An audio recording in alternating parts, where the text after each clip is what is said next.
I'm back.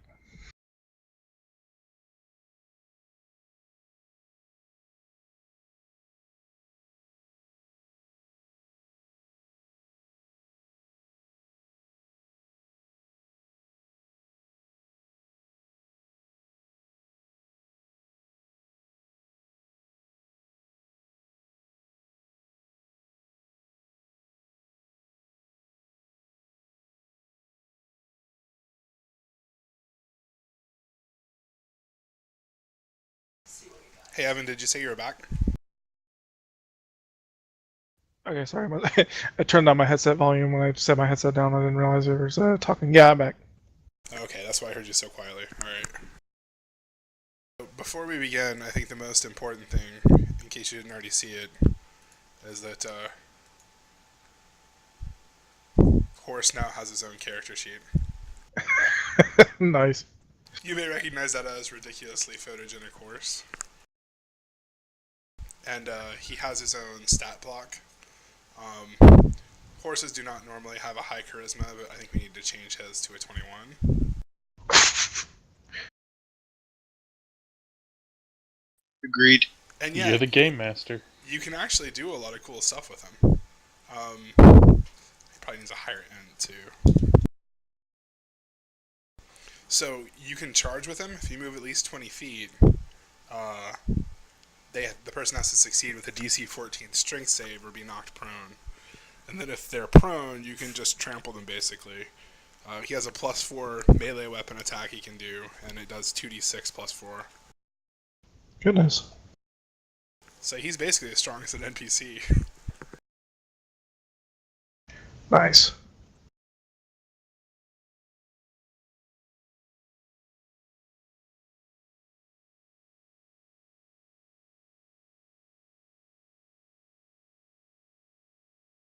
Alright, so as we left you guys last time, you were being drug out of Bosco's bar by a dwarf and a human.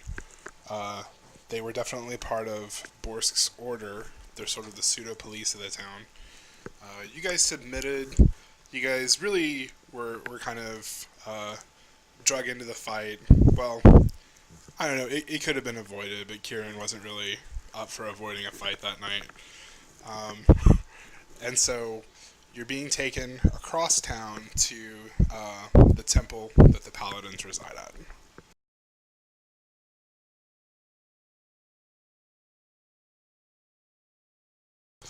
So are we still going just completely,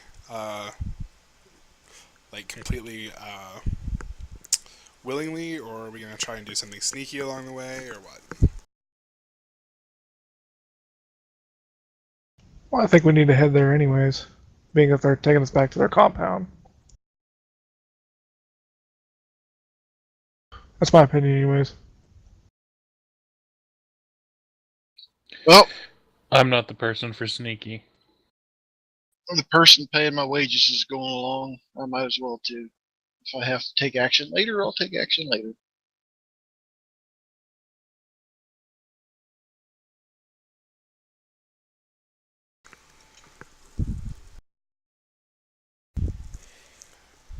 So you guys willingly walk through town with these two guys.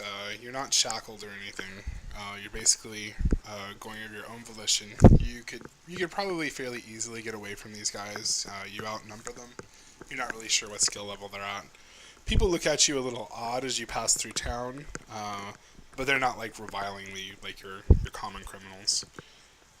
After a while, you get to a large stone building. It's not incredibly frilly. It's basically decorated in really nice chiseled stone. Not common stone just to throw up a building, but this is it's like been like nicely colored, and all the masonry is like very good quality. Outside, there's a large statue that you recognize as the Paladin Doric. I'll go grab his picture in a minute so that we can see what he looks like. Basically, Doric is one of the 7 who fought in the Great War. Everyone believes he's essentially immortal. He rules the entire Confederation, except he hasn't really ruled very hands-on in a long time. He spends most of the year on pilgrimage, just going through and seeing his lands. The seat of his capital is actually Altamira, but he's not in that region right now. Throughout the rest of it, there are local governments essentially that sort of operate at peace most of the time, but they'll go to war every few years for various reasons. As we said before, Ironhurst is this town on the way to the sea. It's kind of it's not a very pure town. It's one that thrives on commerce, and that commerce is mostly underground trade, that sort of thing.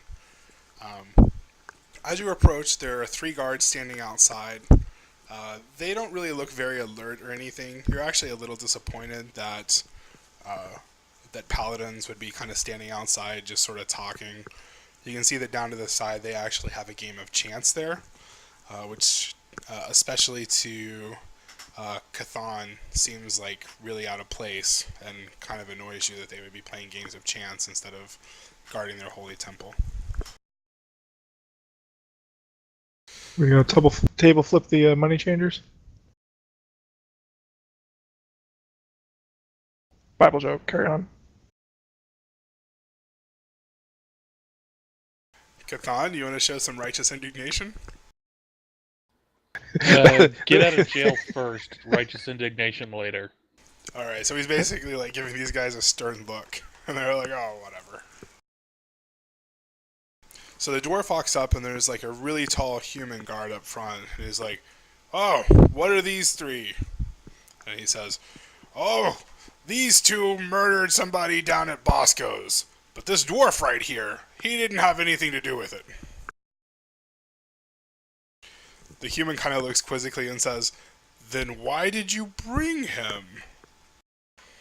The dwarf takes a second and realizes he doesn't actually have a retort, and then he says, material witness. He's gonna have to see the Grand Pally. As these are my companions, I feel a little bit of responsibility over them. The dwarf turns around.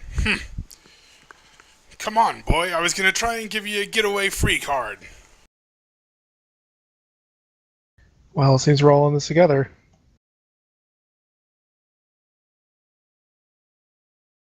He starts muttering under his breath something about people caring more about loyalty than freedom. And then he starts pushing you guys through a door. You go inside the building, and the first room is very, very large. There are some stairs going up to higher portions, sort of grand staircases. It's actually more ornate on the inside than the outside. The floor itself is actually marble, and it's decorated in gold trim along a lot of the walls. There's several other rooms leading off to the side. Some of them look like they might be being used as like offices. There's actually some fairly unsavory types sitting in some of the rooms, discussing possibly business. Forward, outside of this large chamber, there's a large door that swings open both ways. It looks like it's going to require a couple of people to open it. That looks like it might go into like a main chamber. The human gestures at you guys and tells you to sit down and wait a few minutes. So this is inside the chamber. We can't tell what the people outside are talking about. You're talking about the 2 guards from outside? I was saying like the people who are the unsavory types conducting business in the temple.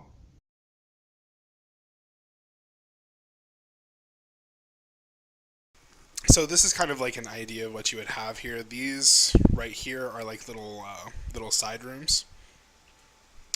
You're actually still out here, but the same thing would basically be repeated like all the way down. And this room that you're in right now would basically be as large.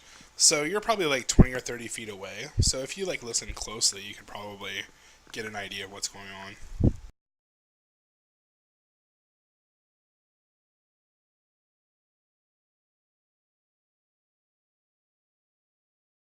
We'll say like right out here, you guys are kind of tossed down onto a little bench, basically.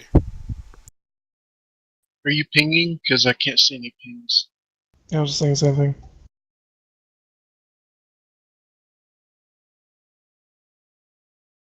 Can you guys see that drawing? No. Might have to scroll down a little bit. Yeah, I can see it. Oh, okay. Oh yeah, I forgot. How do you ping? Just hold down like you left click. Oh, I was on the wrong tool.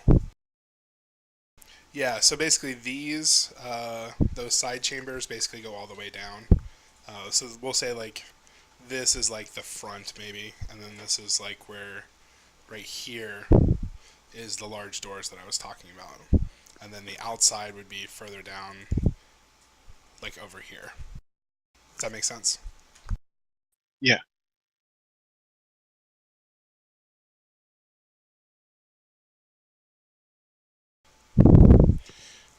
So a long time passes. You guys have been waiting probably like half an hour when another couple of the paladin guards come in, and they toss somebody else down right next to you.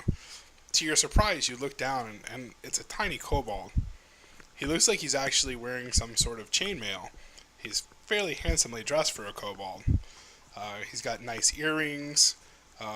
He's got a nice nose ring, probably made of solid gold.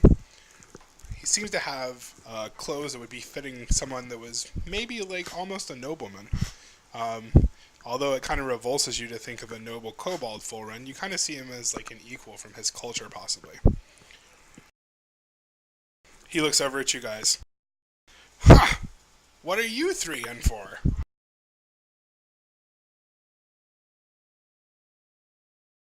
Local ignorance.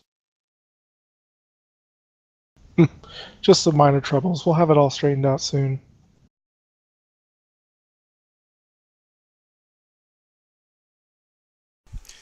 Ignorance. That's what I say about this whole place. He gets up and starts walking around. So you guys are on this bench here. He starts walking around like to this area.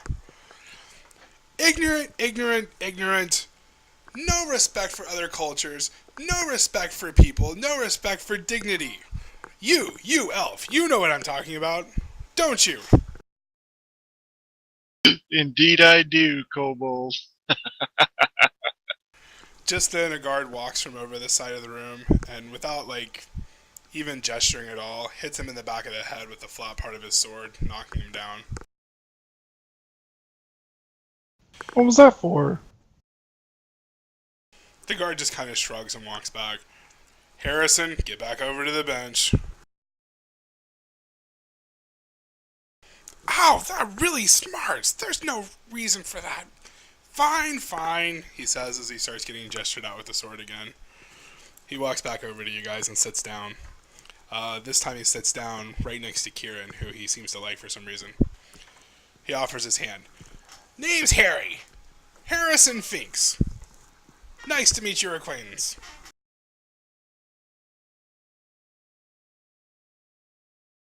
I take his hand. Kieran, I suppose it's a pleasure to meet you two. You take his hand nicely, or are you just being kind of sarcastic with him? I'll be nice to him. Politeness cost me nothing. About time to see a proper person in this world. Too many damn dwarves. No offense to you, big guy. I'm sure you're okay. You're probably not like the rest of them. Probably don't set kobolds on fire for no reason.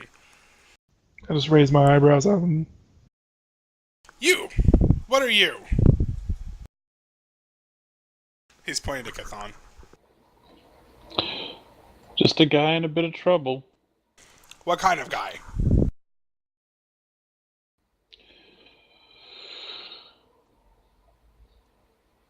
What do you mean, what kind of guy? You seem to be the type that has, knows a little bit of everything and everybody. Are you a dwarf? I am but a humble man. I have no dwarven lineages, nor lineages of dragons or elves or any other such. He looks back at Kieran and whispers, he's a dwarf, right? I laugh out loud. No, no, he's no dwarf. He's much too tall, and you can always tell a dwarf by the beard. even the human. Certainly no not beard. one of mine. Good point. He must be a halfling. Well, pleased to meet you, halfling.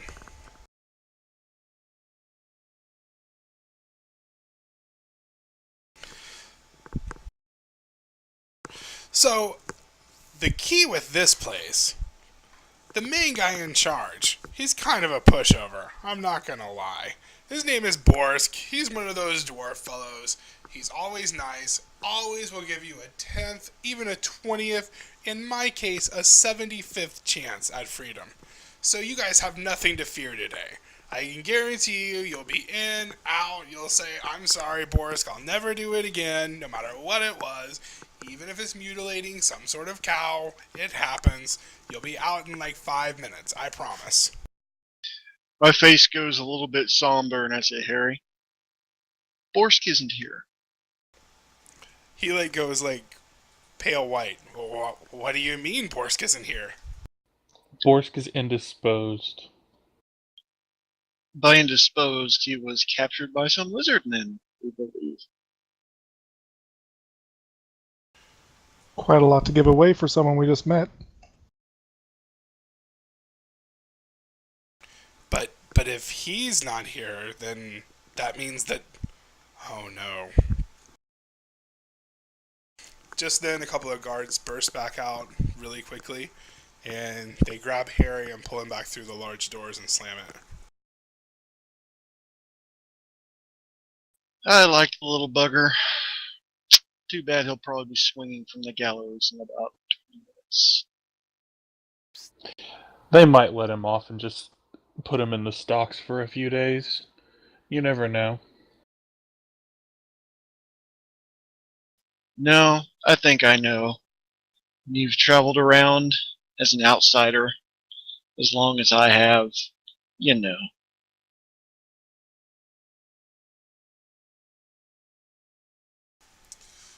He comes back out about 15 minutes later. He's obviously been beaten. There was some yelling during the period he was inside. Two guards are basically dragging him out now, but he finds the strength to jump to his feet and run over to Kieran. You have to find the other good dwarf. His name's Torin. Torin Beltran. Find him. He's going to be your only hope. And then they drag him off outside. The original dwarf that brought you guys over comes out. All right, you three, in here now.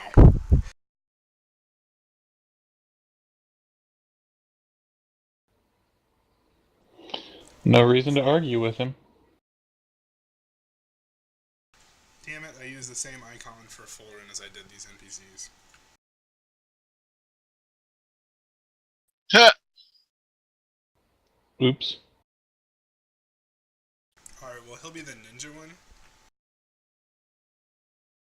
I tell the, I ask if we, so we're going to see Torin?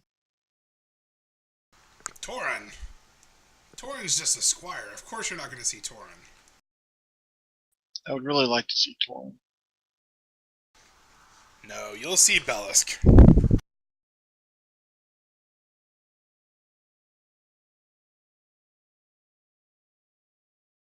But Torin's an old friend. Can I at least converse with an old friend before you pronounce your sentence?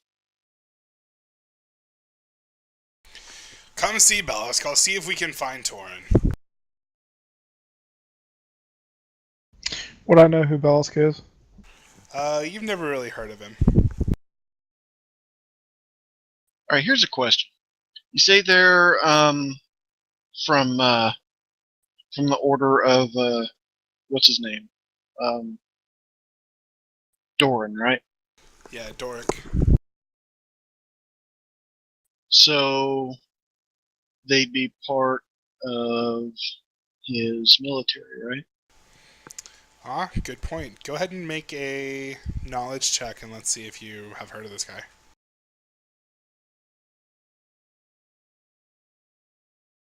What would that be? Like insight? I'm looking at your skills real quick.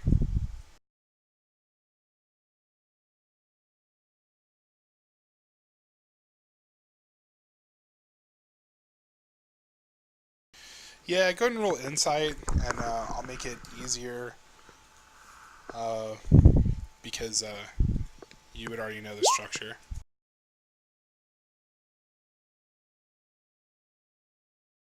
You had to make me roll. So you've never heard that name before, but as soon as you walk in, you realize that the man does look vaguely familiar. Maybe you were served in like sister units or something at some point, but he's not Right. someone you intimately know. Okay. Well, he would be aware of me then, wouldn't he? I don't know. Let's let him roll.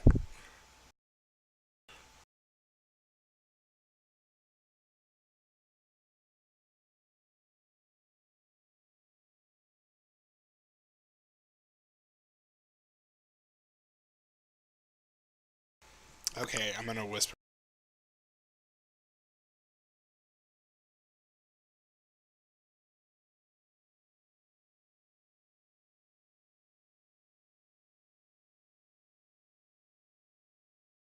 Um, yeah, I kind of had after that battle with the monstrous creature that leaves me quivering in fear. I served out the rest of my tour as it is, and then did not recommission myself.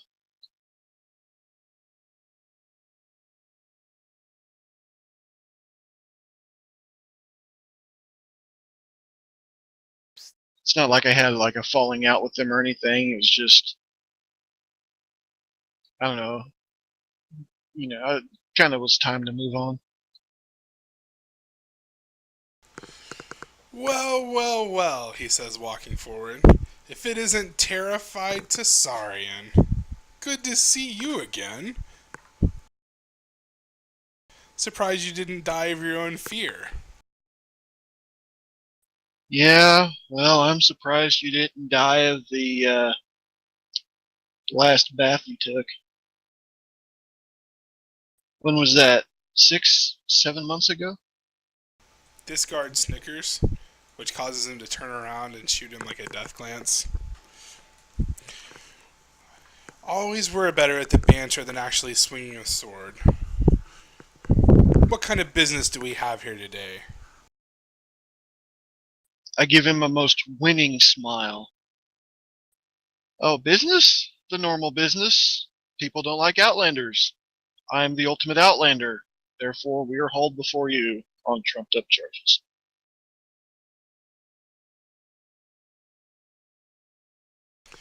And what are these charges? The human from before that got you at the bar is standing over here. Killed a man unarmed in Boscos. Apparently they were angry because they had lost at some sort of game of chance. Oh, ill indeed, ill indeed. I might expect that from this one. He walks over to Fulrun. But you don't look like the type that would murder an innocent man for no reason. What happened? There was a misunderstanding that broke out in the bar. We were there searching for a companion to help us, but it turns out that there was a little misunderstanding.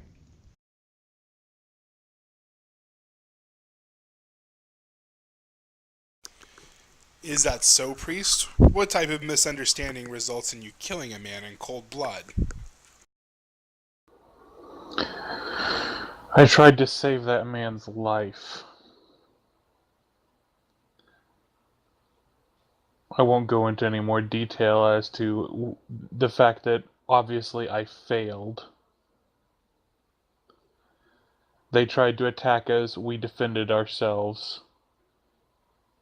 He was injured, I was going to try to save his life, and he's dead.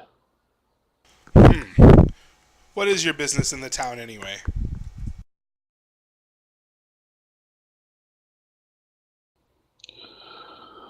We were looking for a local tracker to aid us in searching for something important.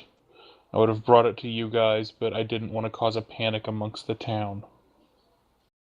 And we need to talk to our good friend. Hey, Joe, what was that guy's name again? Torin. We need to talk to our good friend Torin. Secondary business. He looks a little bit like taken aback by that. Torin? I'm really not sure who you're talking about. Oh, I see the years haven't increased your your intellect any.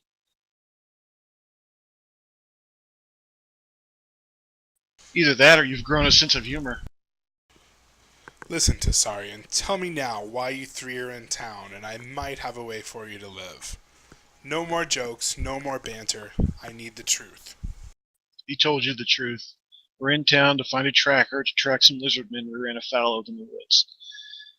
And while we were searching for a tracker in the Bloody Sword, some idiots decided to steal my purse and then turn the charges against the evil Outland elf. And here we stand before you, accused of murder, because Bosco blew the man's head off with a spell, and your captain of the guards, or whatever he was, who came in, is a complete idiot. Certainly sounds like something Bosco might do.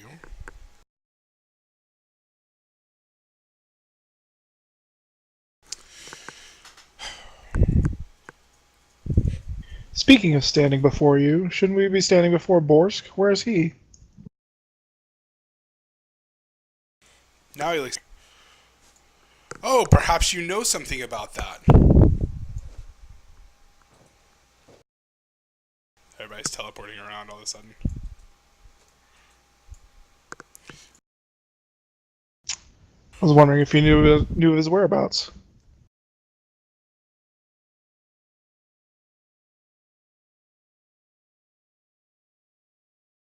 This guy moves in closer, like right behind you.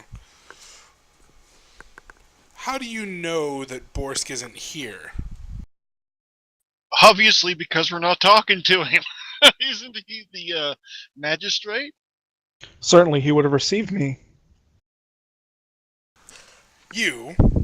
He looks you up and down. He starts getting ready to insult you.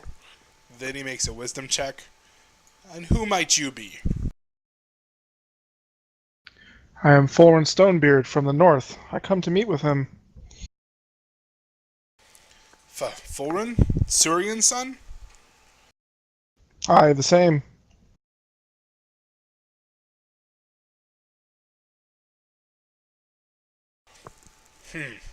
Show me your signet, boy.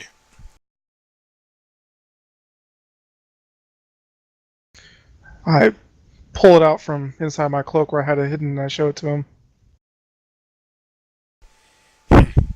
I can't make anything of this. You, come here. Is this authentic? Aye, he definitely is who he says he is.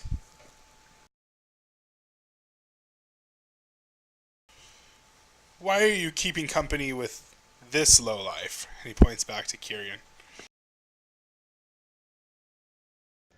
Well, we had a little encounter outside of town. Perhaps this is something we should be discussing in private.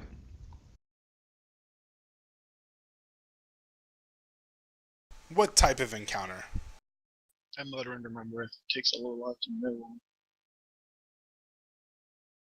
I sort of glance his way and then turn back to Borisk.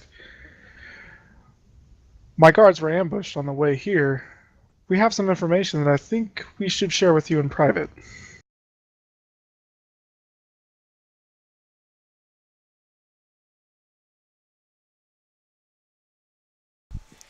He actually, looks around warily. He notices his men are sort of closing in. What's going on here?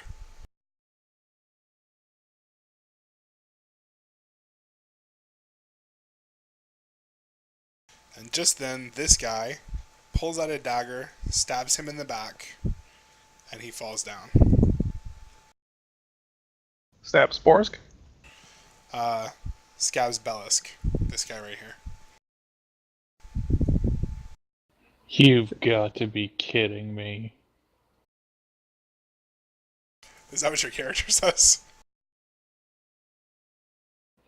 No, that's me just reacting.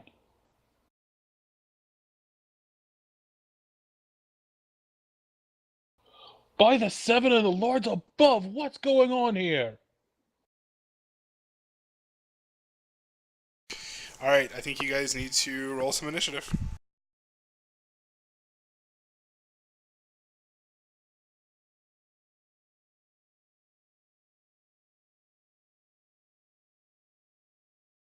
Can you assign us our tokens? Yeah, I don't know why it's not doing that on its own.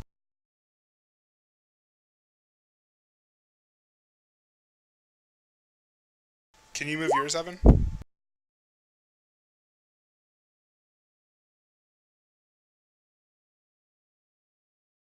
Yep.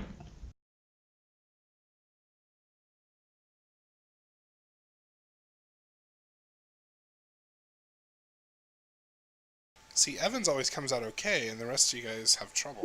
It's weird.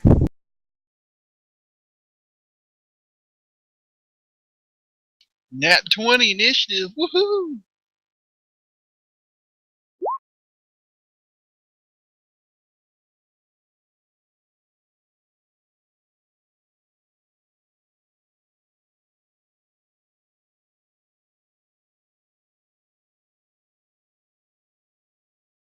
Of course, I rolled a 9.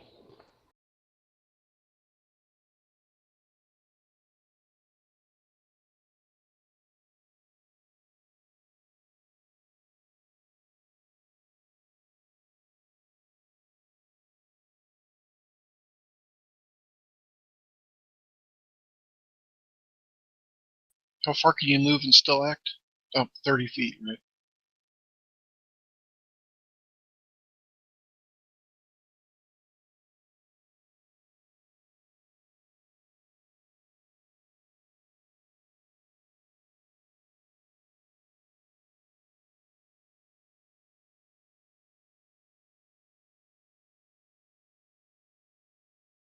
Where's Horse, anyways? He was kept outside. Unfortunately, he's not going to be part of this one.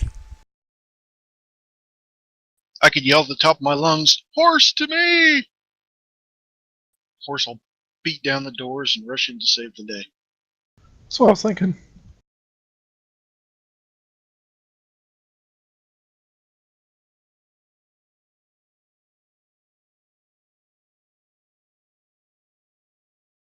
What was the NPC's name that was killed, by the way? It was Bellisk. He's not actually dead yet, is he? You know he's been stabbed.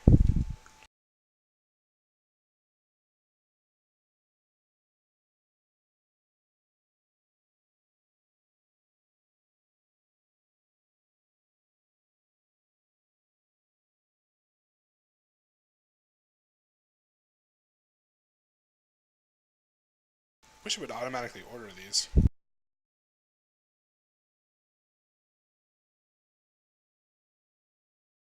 Oh, Kieran, you have 2 rolls? Oh, you guys all do.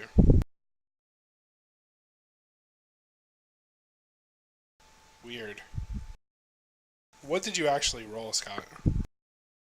I just showed that I rolled a 25. I rolled a 20 plus 5 for my dexterity.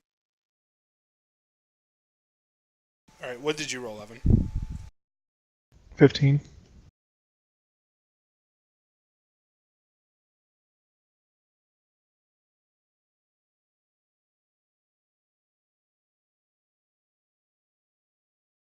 And what did you roll, Jeremy?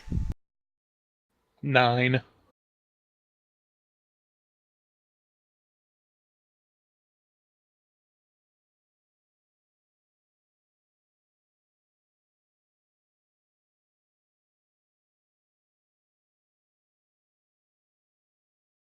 Alright, there are a lot of these guys, and despite their lack of discipline, they do look like they are very trained warriors. So, it doesn't take anyone who's really skilled at combat to know you guys are at a significant disadvantage at this point. Alright, Scott, your lightning reflexes let you move first. Alright, what's the... Can I move my whole move and attack, or is it half of my move?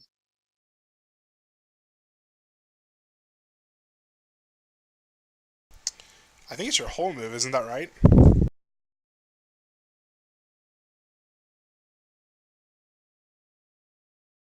Yeah, I don't think he can dual wield, but he can definitely move his full move and attack at least once.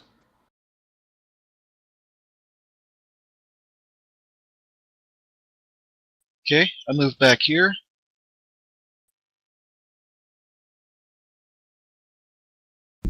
So that'll generate one attack of opportunity from this guy, we'll say. Okay. Um, how does the athletics skill work into that? Can I use that to negate this, or because I did not see tumble anymore?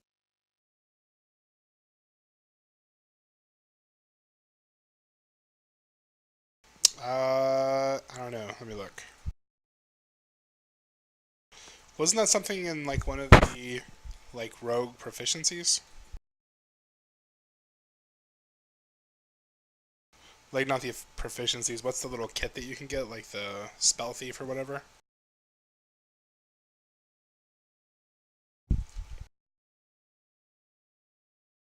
I'm flipping through the book right now.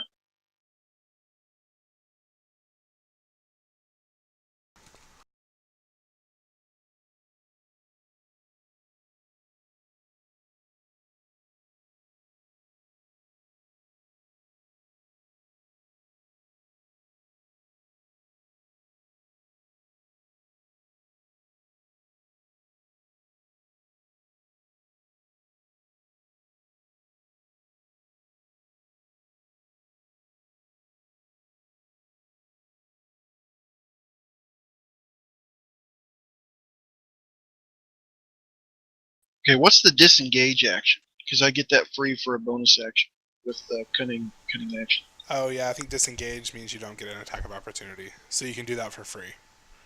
Okay. So I'll use that bonus action for disengage. I'll move back there. Which is good because you miss a critical hit that way. Good. And this guy I'm pinging is going to get wasted with my crossbow. He'd be the one that stabbed the guy. All right.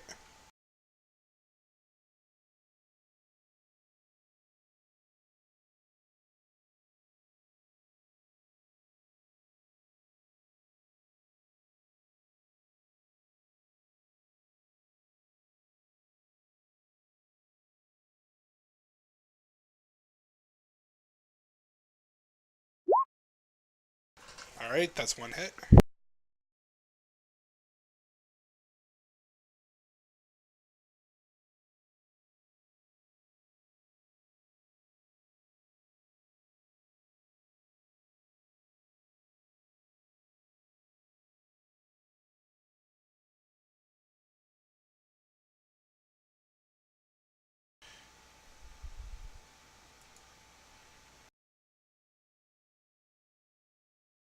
All right, this one gets to go next. He saw you turn and move away.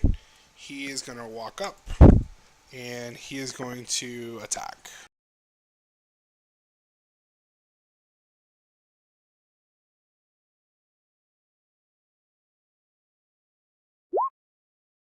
Uh, 17. No. All right, Florin, your turn.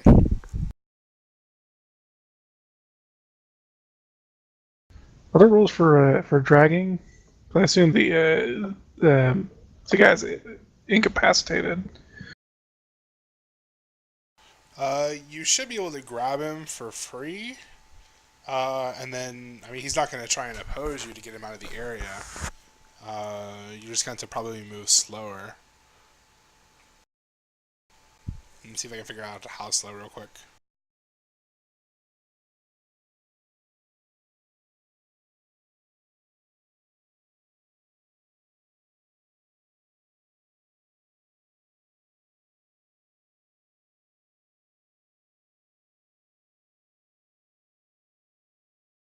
All right, I put my armor class and hit points on the icon again.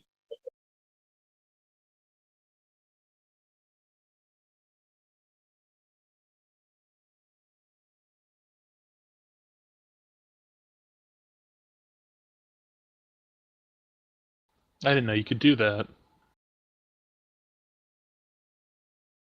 Yeah, you just hit the little gear, and then just plop those numbers into those things.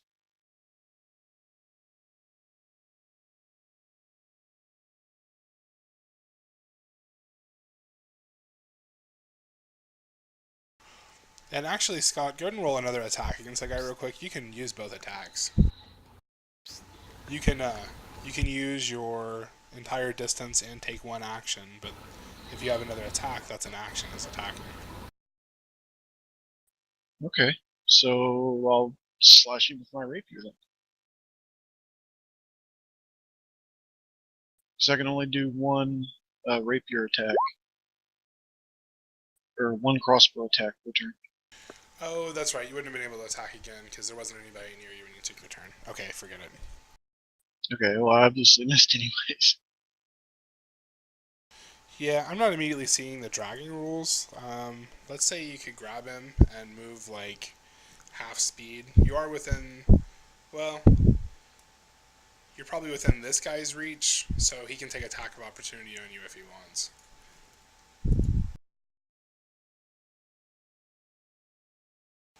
That guy right there, this guy's kind of like obstructed by a pillar.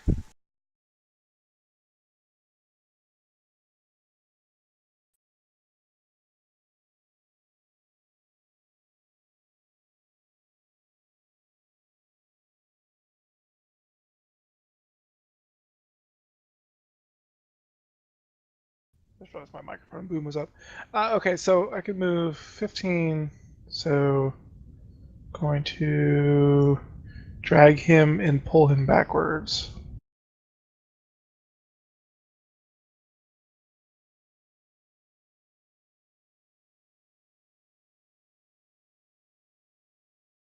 Alright, that guy missed you.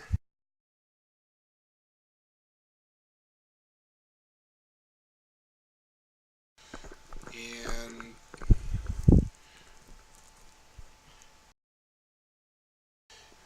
alright, so I guess that's going to be your whole round. Alright, this guy is going to go ahead and take 2 attacks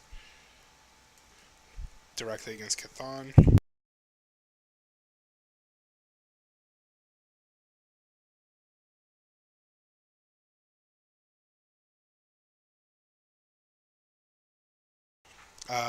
Does a 17 hit?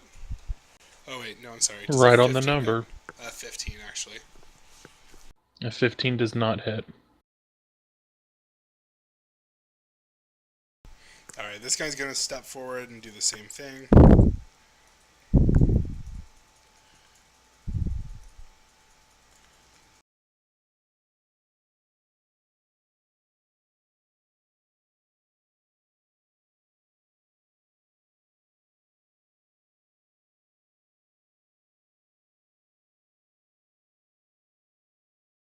Alright, 116. Did you say that's a hit?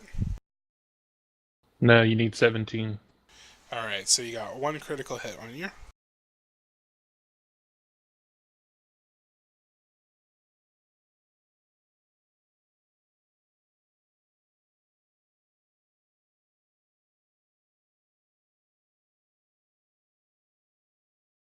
And he smashes into you with his greatsword. Wait, how did we decide critical hits win again? I forgot. You roll the dice twice, and add them together.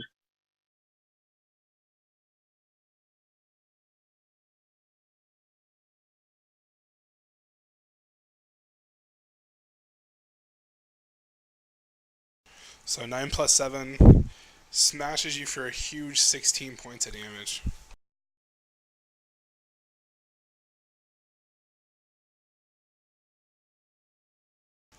Yeah. Chthon, your turn. Alright. If this doesn't work, I'm probably dead. Both, the guy that just thwacoomed me and one of the other ones will save. DC 15. I'm going to utter out, "You bastards defiling this holy place, flee before the gods smite you!" So these two right here are the ones that tried to hit you? Yeah, those are the ones I'm commanding to flee.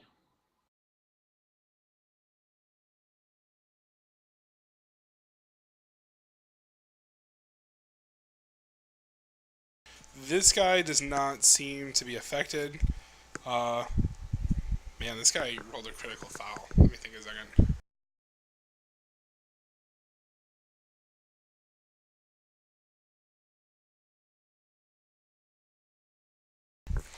Alright, he actually is so scared that he starts running with his greatsword sort of out to the side.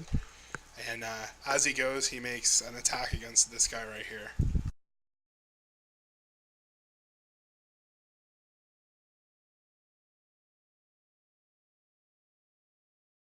Okay, he misses. Yes, he's going to go ahead and start fleeing this direction.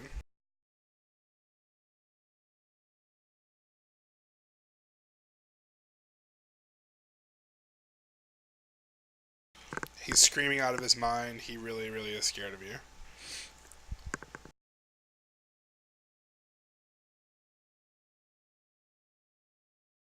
It's not gonna matter when his buddy cuts me down, but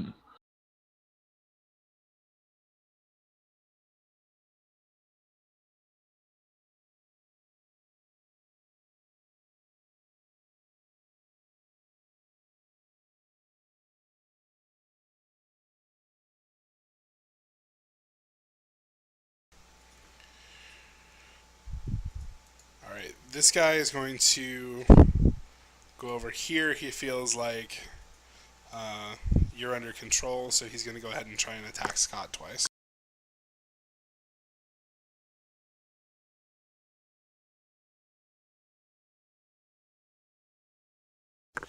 Alright, so one of those is a 23, which should hit.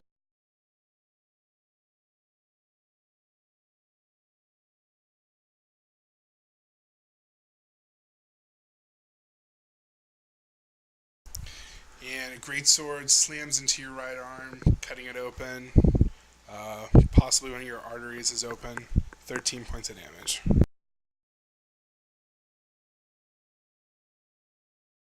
Ouch. how heavily armored are these guys? Would we have a chance of outrunning them if we fled? They're all in full plate.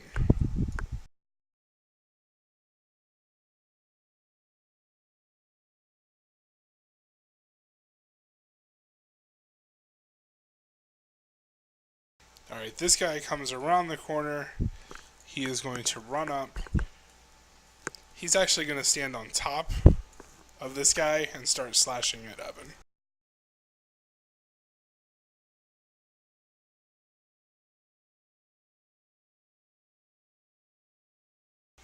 And I'm assuming 16 misses. Yep. Alright, no successes there. Alright, back up to Scott. Alright, 1 second. I'm looking at something.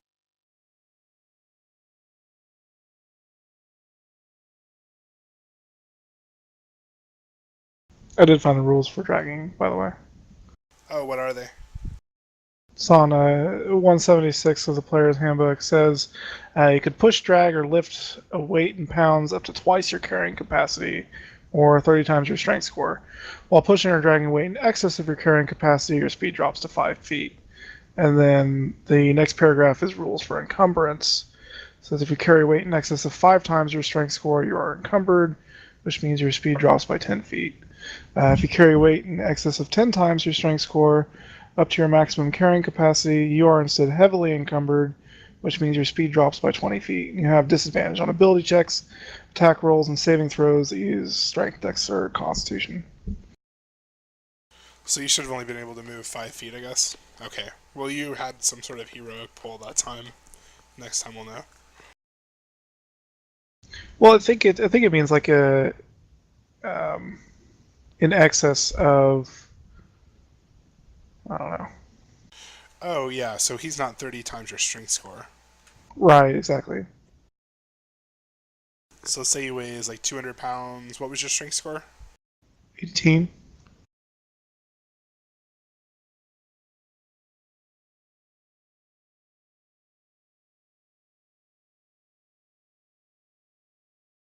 So it would drop by 20 feet. So we got it mostly right.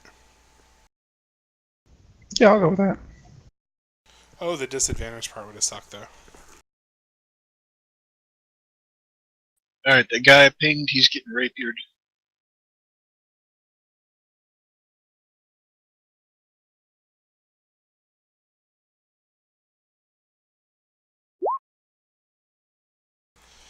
That will be 2 hits.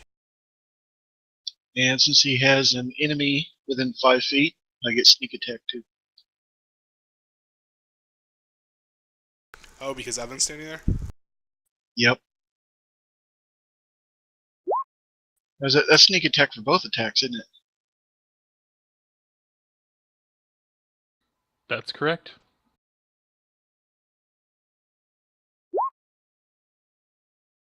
Whoops, wrong button.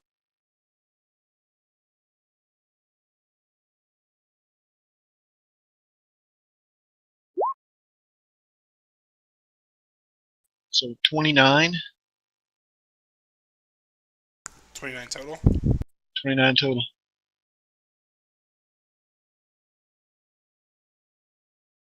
Alright, he's pretty surprised by the fact that you stabbed him like 3 times. Once, like, straight through the heart. He is pretty hurt.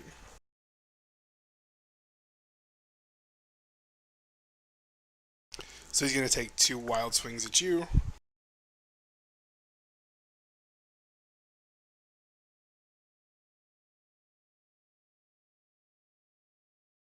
And both of those are going to miss. Alright, full run, your turn.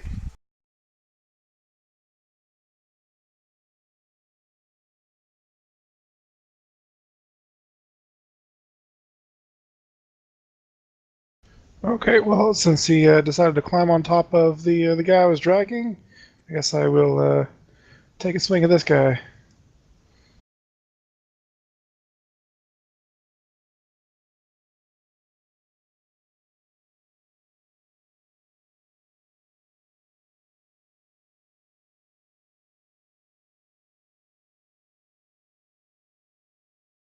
And 17 is a miss.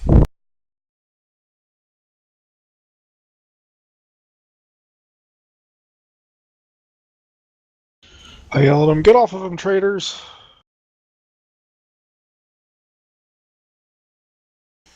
Alright, Jeremy, this guy in front of you is going to attack you again.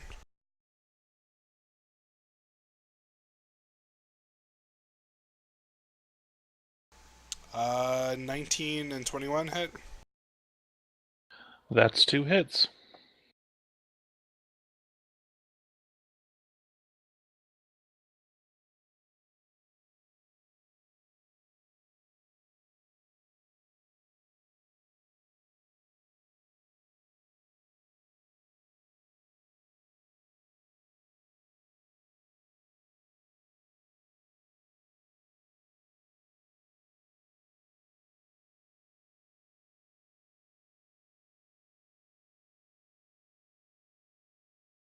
Alright, so you're going to take another 19 points of damage.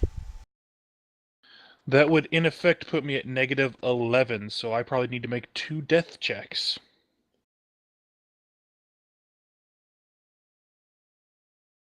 Alright, we get to go to the nice death check section. Let me pull it up real quick.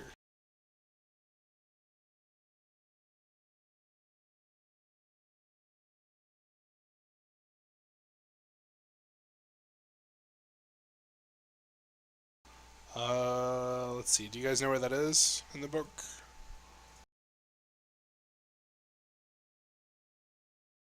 No. I would consult the index.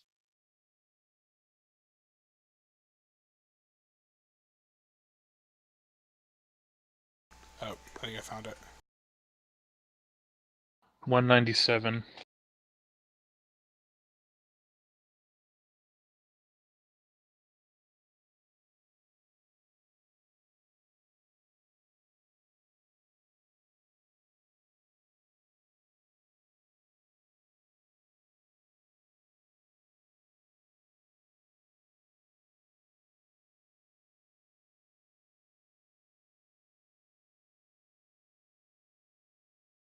Alright, so you have to make a death saving throw.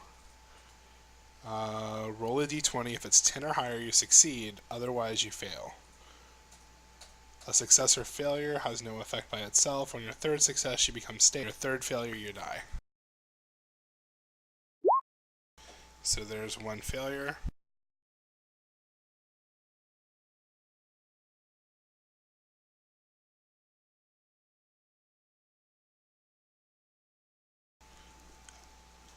Keep rolling.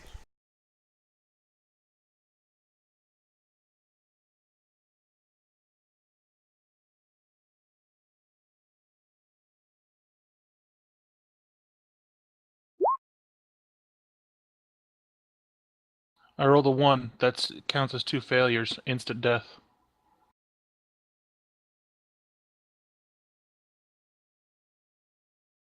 Alright, so you guys see that the guard up front swings his massive greatsword. He basically chops off your companion's arm, and then the second time comes around, nearly chopping his body completely in half. He falls to the ground, dead instantly.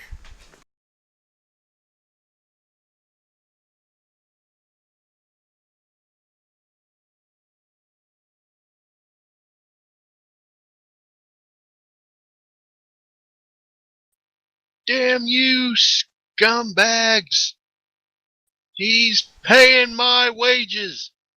Well, you're not getting paid now. Alright, it was Cathan's turn. Alright, this guy's been like a little bit stunned by what's going on, but now he's gonna jump into action.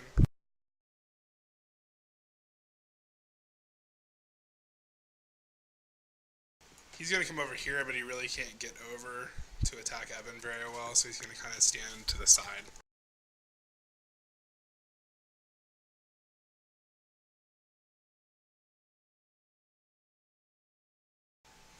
Alright, this guy is going to attack Scott now.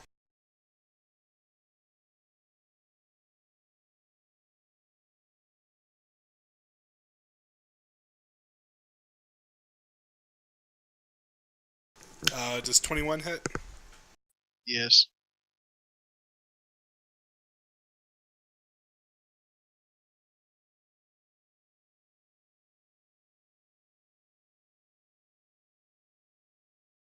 They have a +5?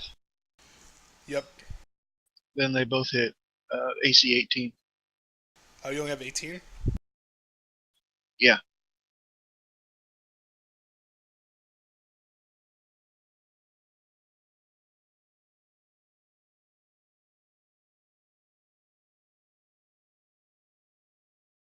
Alright, you take another 19.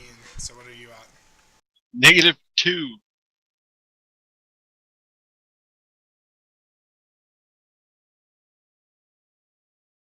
Alright, so make a death saving throw.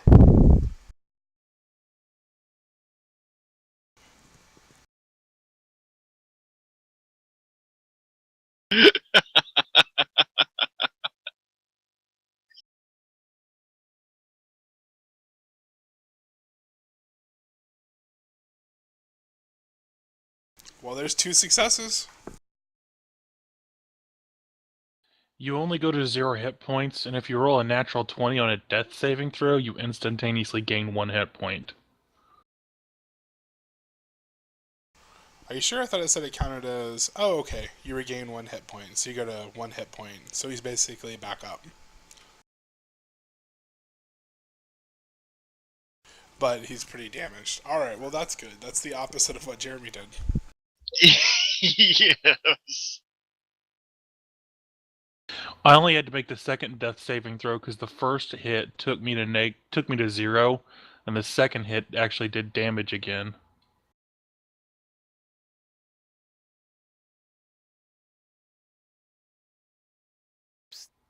Wouldn't matter either way. I can make another character.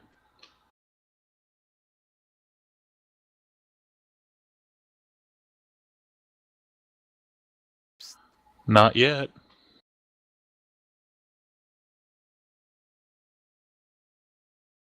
Oh great, limited Highlander.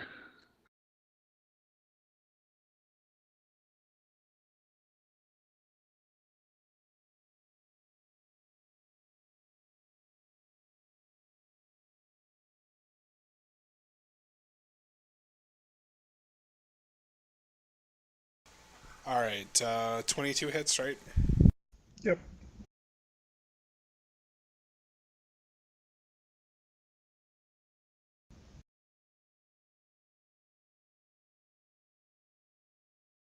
12 points. How about offer you? Well, I had 20 hit points at the end of last battle.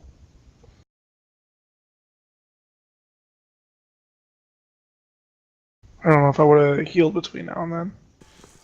Let's just say you do, so that you're not dead. Well, everybody else seems to be. Well, that puts me at 31 then. Oh, you're still at 31? Assuming I healed back up to max, yeah. Yeah, let's say you did.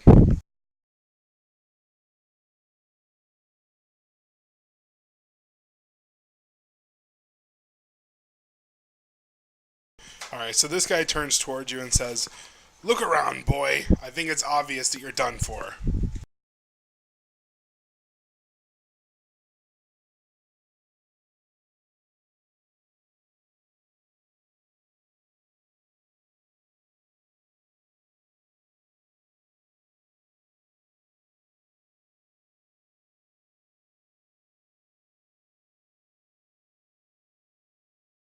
To think I came all this way for this. Is there something we can do about this?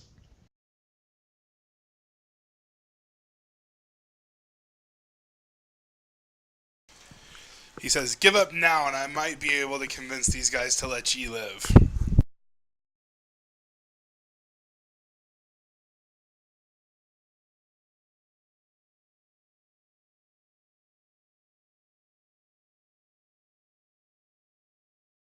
I need your word that you'll spare me and my companions.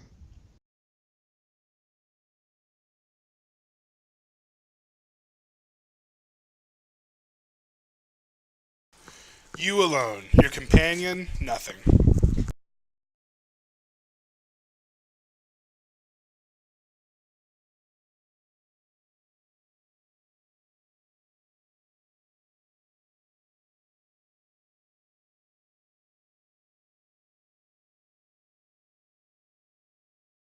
Hmm.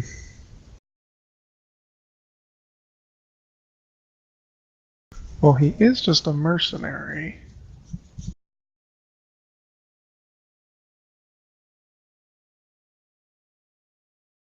Nah, I can't do that.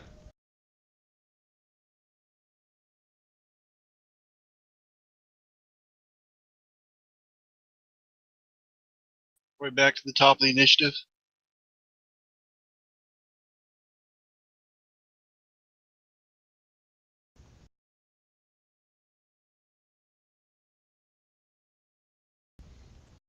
I will not sacrifice my companion to save myself. Yeah, I have a mysterious amulet. Before you do that, I want to try something with minor illusion. I'm gonna create the sound of Borsk's voice from outside, and see if I can't bluff these guys into running like him.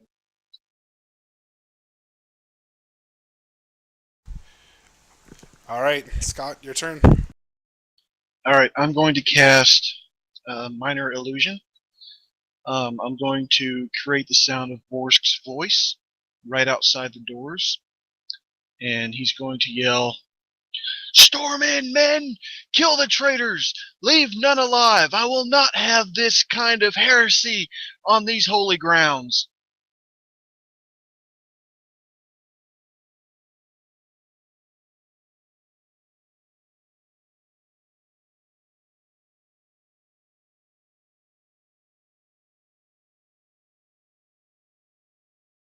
So, what would the target that they have to roll against to not succumb to it be? Intelligence, investigation against spell save DC. I wonder what that is.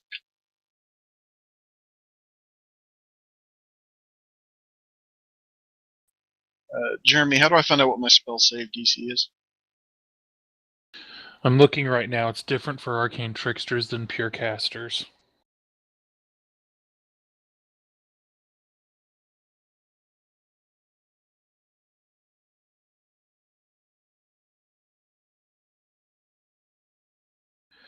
Spell save DC is 8 plus your proficiency bonus plus your intelligence modifier.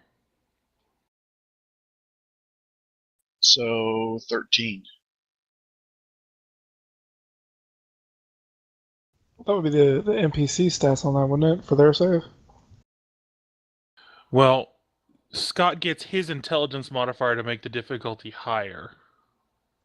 Well, what would the base be by default, though? All Does it right. start at 10 for everything, or is it...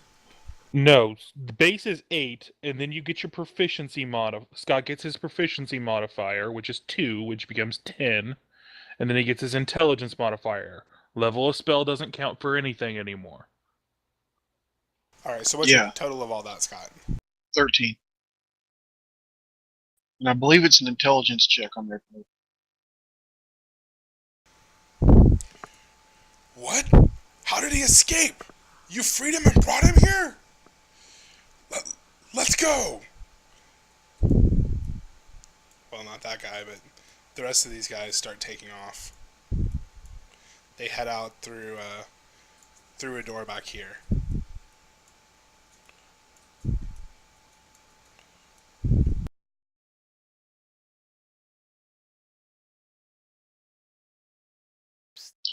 Alright, now would probably be a good time for that mysterious amulet to resurrect Jeremy.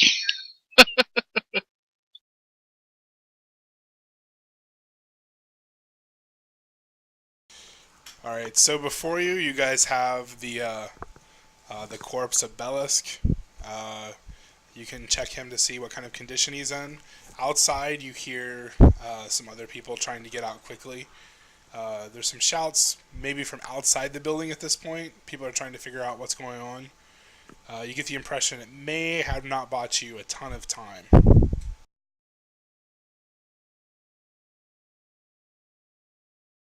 How long would it take to check Boris' condition? Or sorry, Bellis. Just a couple of seconds. It just might not be a good idea to linger forever in here and search the place or something.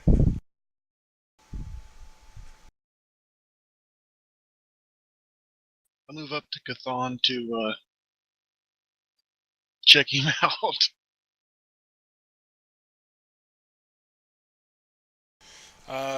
Chthon is pretty bad off, honestly. He's been hacked to pieces. His body is like is half. It's nearly cut in half. All of his blood is basically spilled out at this point. Well, I wonder if we can find a cleric to resurrect him. Is that current in 5th edition? Yes, but it would be fairly rare. Clerics aren't common in this world. High-level clerics are extremely rare. Alright, well, I kneel down by Chthon's body and place my hand on his breastplate and say, so it happens again. I lose another one.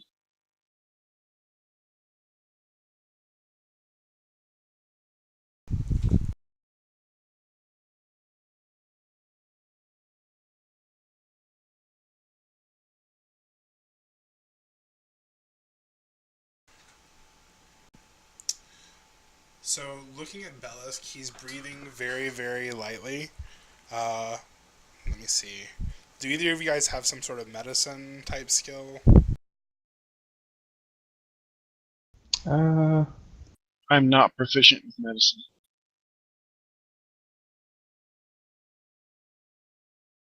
Same.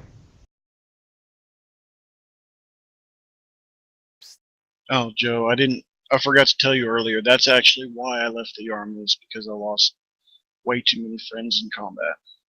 That and security captain.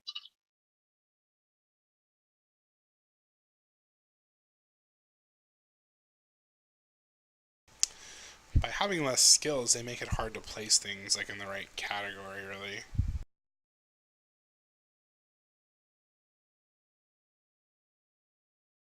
What about, do either of you guys have survival? I'm not proficient in survival. Same. That's why we came to town to find a tracker. Oh, good point. Well, that worked out pretty well.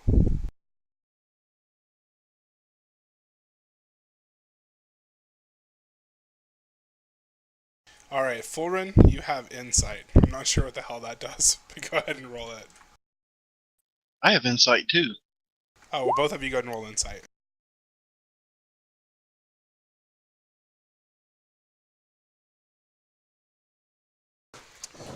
Scott, you take a look at him, and you immediately recognize that he's been stabbed.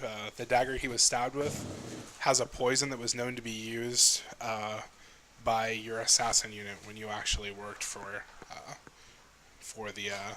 Doric. So you wouldn't expect him to live much longer.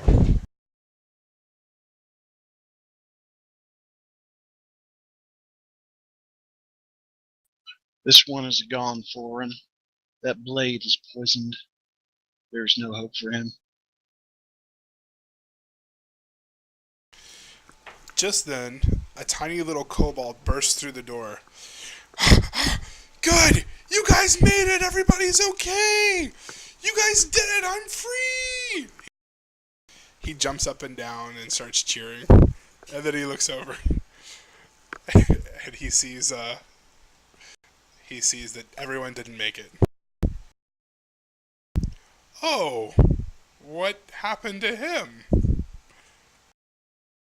There's no time to explain. We have to get out of here. I kind of like that little halfling. Yeah. Well, he stubbed his toe, tripped and fell. What do you think happened, you idiot? He got cut in half by a sword. Well, let's drag him out. It's common decency. We can't leave him.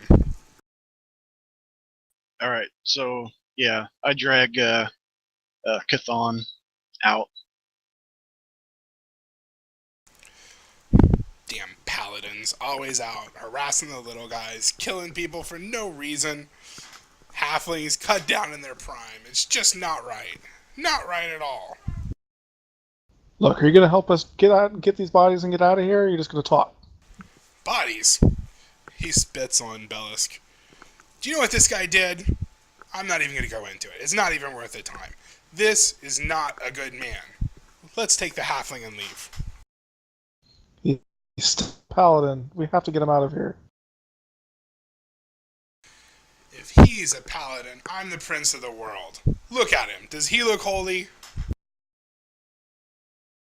I served with man Fulrin. The kobold's right. He's not really a good man. This whole place was corrupt. This whole place, it's a sham. Let's burn this temple down. Look! He runs and gets a torch and starts trying to set the stone on fire. It takes him a minute and he realizes it isn't really working. Well, Put that down and help me with this body. Right, good point. Let's get the halfling. So he grabs one part of Chthon. He actually picks up his arm that's been chopped off, and then he'll let you guys take the heavy part.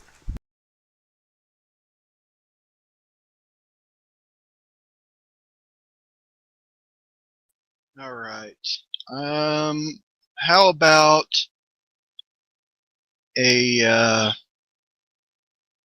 like an insight or a stealth or some kind of check to find a place to lay low?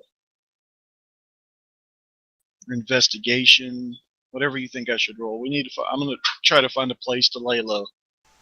Inside the temple?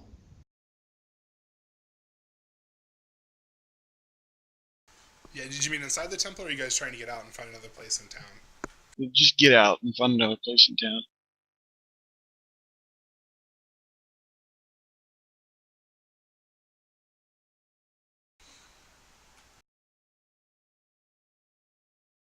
Alright, luckily enough, the guys aren't really looking for you. They're kind of like stammering around trying to find Borsk and his men, and they haven't quite caught on yet. So you have a couple of minutes to get out and down an alley. Let me take a look at the skills again. I really need to look at all those and kind of decide what fits best in what situations. They used to have Knowledge Street and that kind of stuff, but they don't really have that anymore. Horse would be outside. We could take the bodies and put them on the back of horse. Yeah, Horse has actually heard the commotion and has like run up to the front of the building and is waiting for you. Harrison is like, "Whoa, is this your horse?" Aye, and a special horse he is. Wait, it's your horse? I thought it was this one's horse. He's sort of his own horse. Horse is his own master. His eyes scratch Horse between the ears. Sorry, what was that? Do you really do that again? No. Hey, I have a daughter. I get to make a lot of horse noises. I hear you. Alright, so let's say Horse is strong and he can get two of you on there, and then you'll kind of have to have somebody carry Cathan probably. So let's do this. I have a horse too, you know. Oh, that's true. Okay, so you guys have two horses. So make a stealth roll, basically to try and find like a good way to get out of town.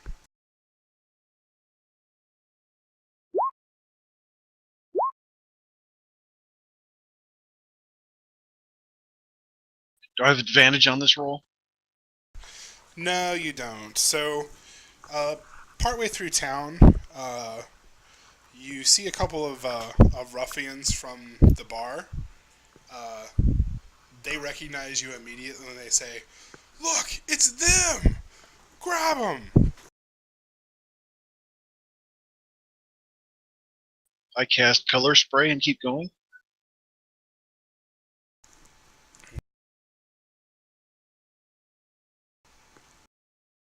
Let me change this board up real quick.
And we'll say you're on your horses, but I'm not going to bring out horse again. I guess I need to make him an actual character sheet so I can pull him out. Heck yeah.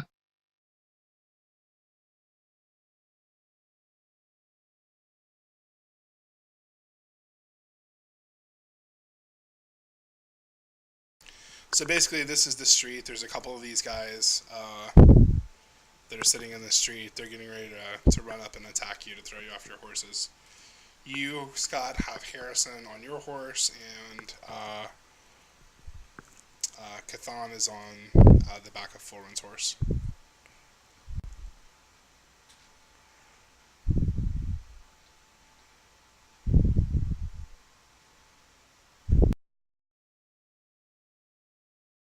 Alright, roll for initiative.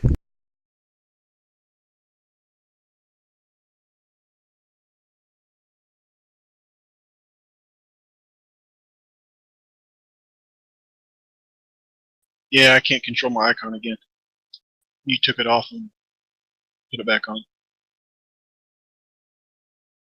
I think I rolled twice accidentally.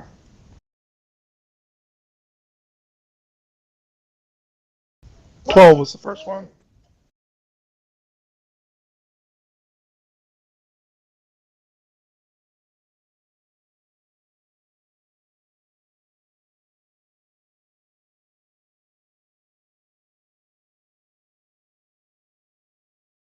Can you control him now, Scott? Yeah.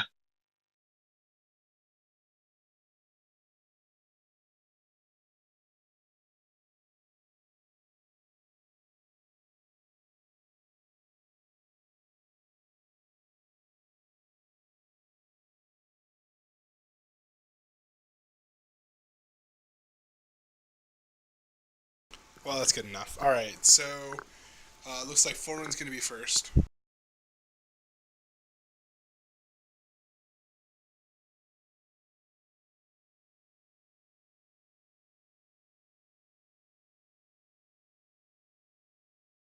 Could I attempt to intimidate them into leaving us alone?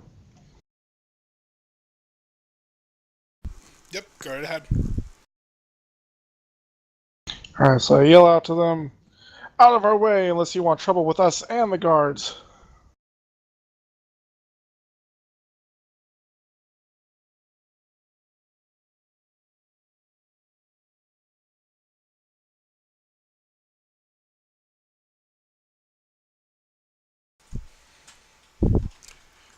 Alright, I guess I shouldn't have drawn all this out. That's actually a pretty compelling argument for them because they don't want to get in trouble with the guards either. So they kind of look at each other. You can kind of see in their faces they're going through calculations to decide how much money you're worth. And then they just step aside.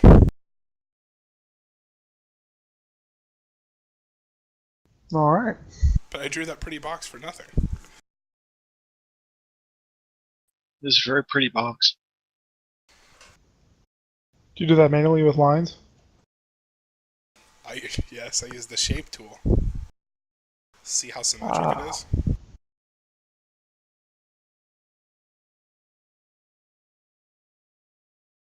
Alright then, so I guess we'll continue heading out of town. So what kind of location are you going to try and find? Are you going to stay close to town? Try and get outside of town? Any particular type of geography if you go outside of town? Where do you want to try and find?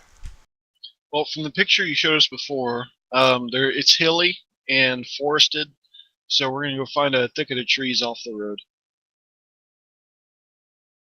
Sounds good to me.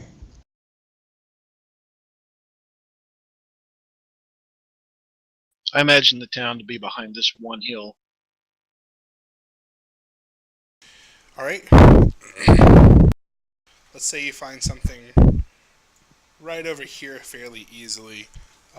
You've pretty much evaded all of the other ruffians. It seems like you're doing pretty well. Like you're not in any sort of danger being tracked or anything. It's now nighttime.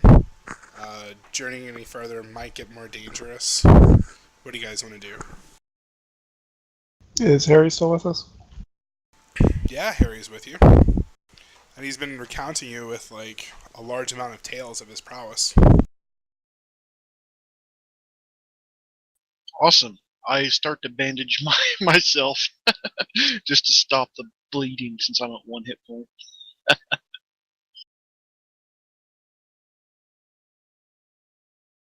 I think we should make no fire tonight. It'd be dangerous to go further, and we do not want to attract any more attention to ourselves. Well, thank you, Farron. Agreed. It's sad what's befallen the Order of the Paladins, however.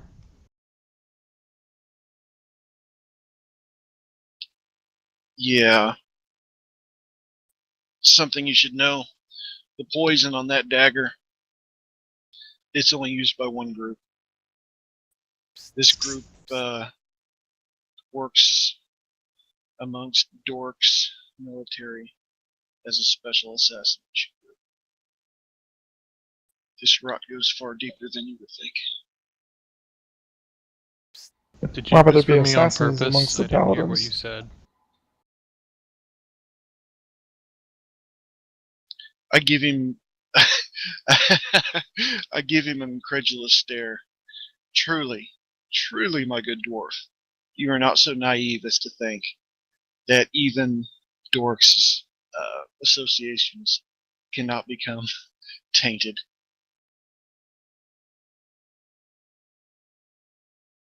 Yes, but who?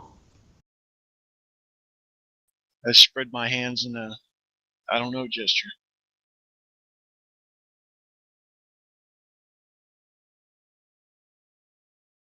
Well, we need to find where Borsk is. I believe one of the men said that they had captured him and stashed him somewhere.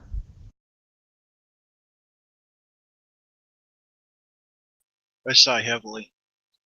In the meantime, It's an unrecognized command, bro. what to do about Chthon? Do you know the burial rites of his people?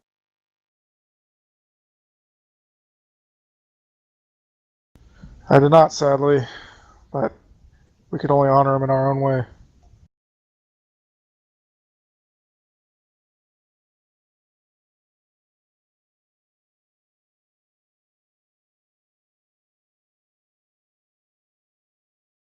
Hey, in the chat window, did you do like that? Yeah. For what? I didn't see any rolls.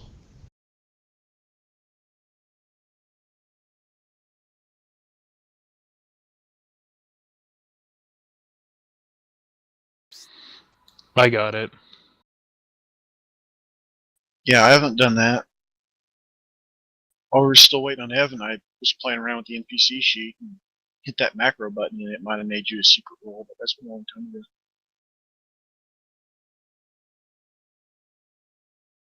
I think he's whispering to you, by the way. Alright, so you guys are trying to decide what you're going to do with Chthon's body? Yes.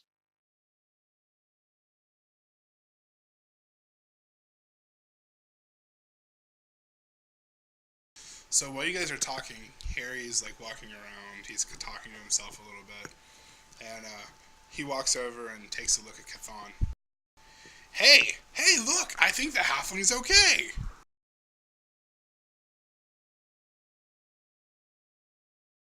By Get a Dork's puzzled flaming look. backside, you are insane, Kobold. No, come look, I'm serious! Okay, I go look at Chthon. As you go over to look at Chthon, you see that his body has slowly pulled itself back together, but there's a definite change to him. No longer is he really a human. He truly has actually formed himself into a small halfling-like creature. His wounds are closing, and he seems to be healthy again. He looks vaguely like himself, but much, much smaller, and definitely not a human. The halfling, huh? I told you he was a halfling! I look incredulously at both of them. Chthon, you slowly rise in consciousness and realize that you're now in the woods somewhere. There's a kobold standing over you, as well as your friend, well, your employee, Kieran. By the merciful ones above, what happened to me? And why is my armor the size of a giant's armor?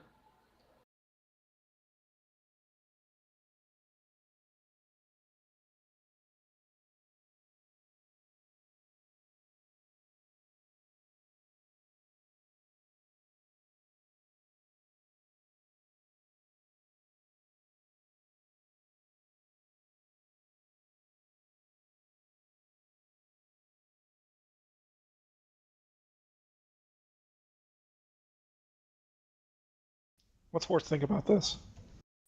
Dork's bloody beard. He is a halfling. I had Jeremy roll a D100 on the reincarnate table, and he in fact rolled a 63, which is a halfling.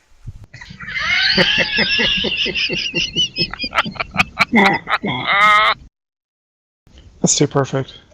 There's no way I could have planned it. I was hoping for halfling.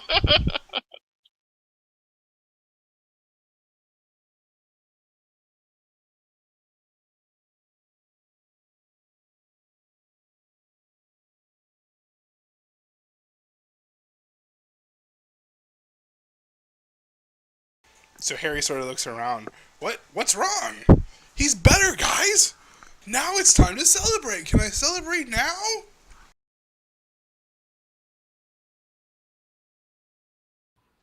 What's happened to me? Why is my voice so high? Why is my armor not fit anymore? I reach into my backpack and pull out my steel mirror and wordlessly hand it to Cathon. Strange magics in these lands. As I sort of glare over at Harry. What? You think I did this? Well, you seem to have him pinned as a halfling all along. He was a halfling. I mean, what else could he have been?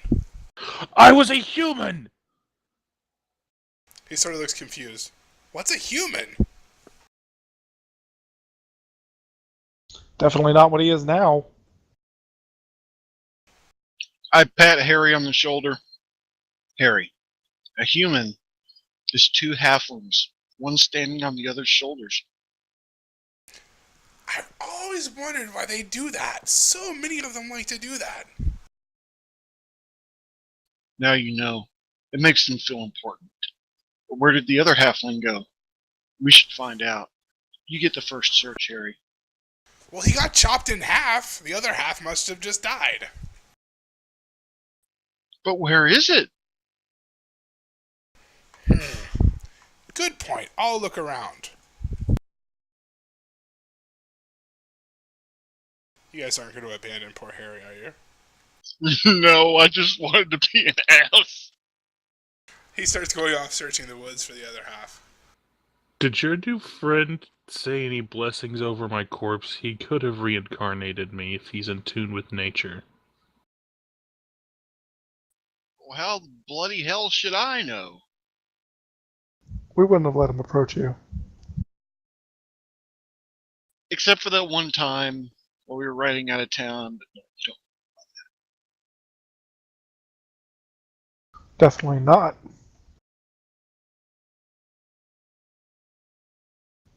So, I look over at Bellisk. Is he still alive? Did he survive the journey as we were going up into the hills?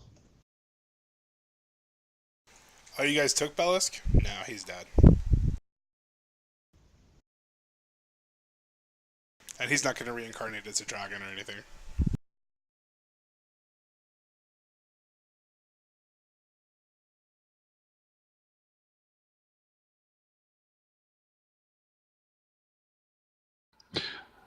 The gods are not finished with me yet. That's all I can determine. So it seems. I laugh. Your gods have a strange sense of humor. Do not mock the gods. They're very powerful. All gods are powerful. Yours are just twisted.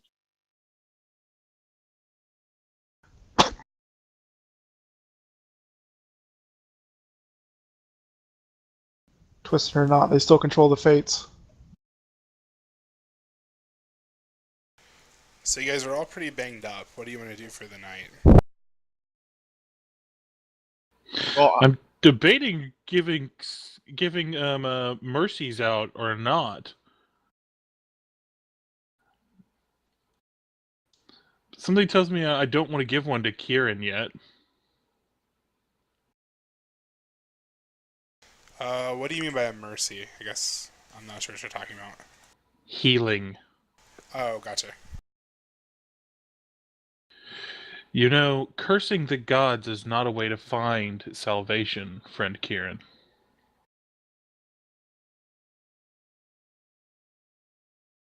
I shake my head, looking straight in the eye, and said, "You know nothing of salvation and damnation." And I put an intensity to my stare that could only be called cold and piercing.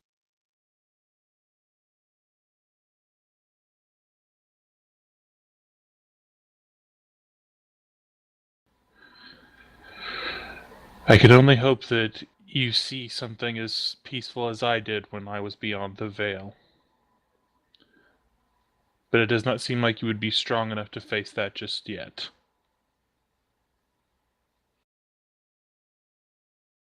So it seems he does still know something about salvation, doesn't it?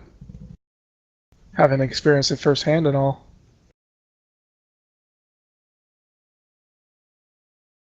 I scoff, take my mirror back, and I go rooting around my backpack for something to eat.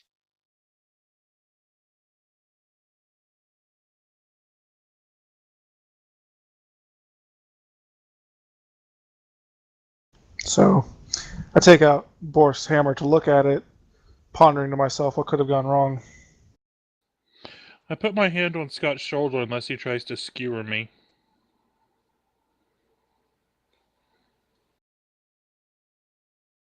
I don't skewer you.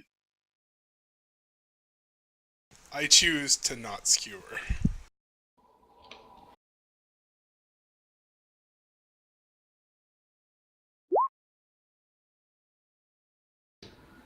That's how many hit points you get back.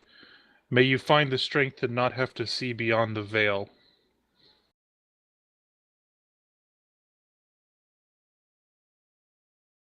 I've seen more than you'll ever know.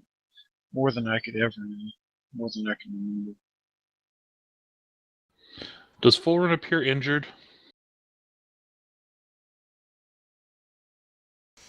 He is, yes.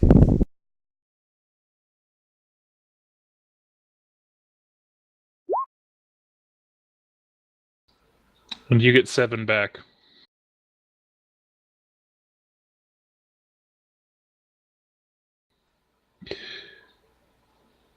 So did you guys decide to make camp for the rest of the night? Yeah. I'll take the first watch. I go hide in some bushes.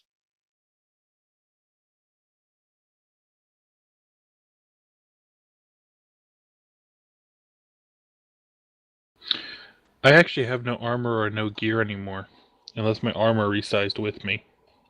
No, it did not. So you're kind of tying on some clothes to keep from being naked. So the night passes pretty uneventfully, except Harry comes back, and throughout the night he tells you several different origin stories of himself.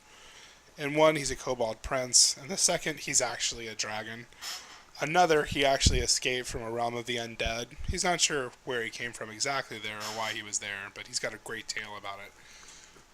There's one final story that he's actually a paladin himself, and that's how he knows that all the other paladins are corrupt, because he's the only true paladin left. I'll start asking Inquiry in his stories to see if he'll actually admit to tracking skills, and also to detect bullshit to see if he's trying to lie to me or not. It's pretty simple to realize that all of the stories are false. Well, I'm going to ask questions to get him to tell more, and see if he'll admit to tracking, and see if that one thing is bullshit or not. Hopefully this guy knows how to track, and I don't have to go back to that accursed village.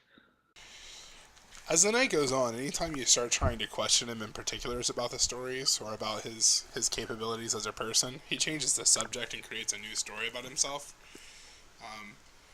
Sometimes he starts telling stories about you, actually, that can't possibly be true, because of course he doesn't actually know you. Without even having to roll, it seems like he's probably just a normal kobold with really nice clothes with no special skills. Oh, while I'm up standing watch, and I'm sure he comes over to talk to me because he seems to like me best. As he's telling me stories, I start telling him stories about my time in the military and my 40 years of wandering this place. As you start talking to him, he actually seems really happy that somebody would stop and tell him the story. Most of the time, it seems like people just ignore him, so he actually gets quiet and starts listening to your stories the whole night. Congratulations, you have a minion. So, who has, like, the morning watch? Probably me. I have to get full rest so I can pray for my spells. Actually, I could take first and third watch because I only need to meditate for 4 hours.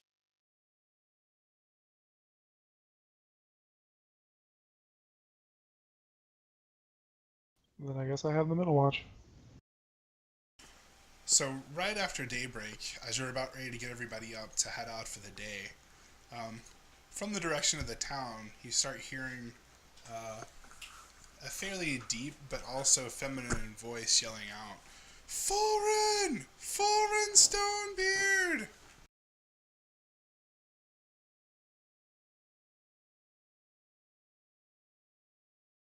Okay, so I go nudge Fulren awake.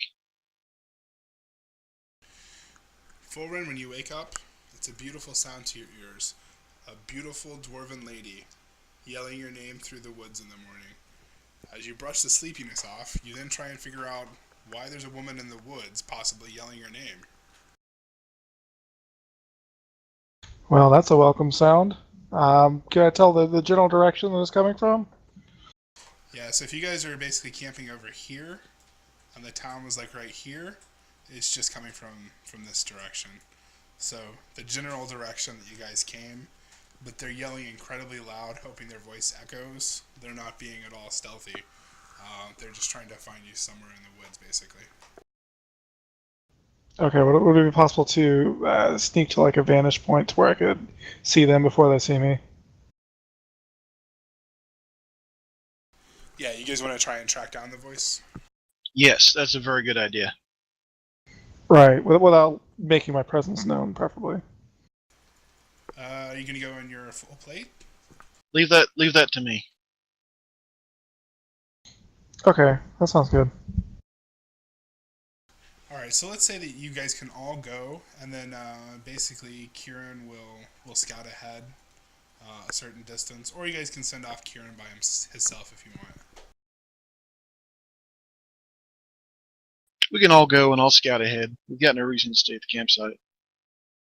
Alright, go ahead and make a stealth check. For Kieran? Whoa, how can you not be trained in stealth? Dexterity modifier. I chose something else as my proficiency. Oh, gotcha, the arcane stuff, so you're not as stealthy as normal. Okay. Well, I could have chosen stealth as a proficiency, but I think I took my thieves' tools.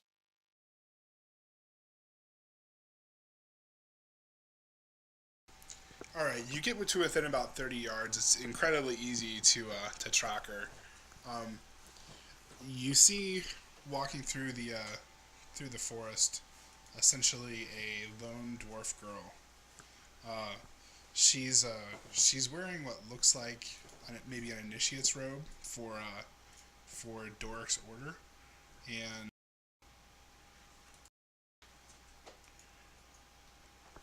that is sort of what she looks like. She's got long braids.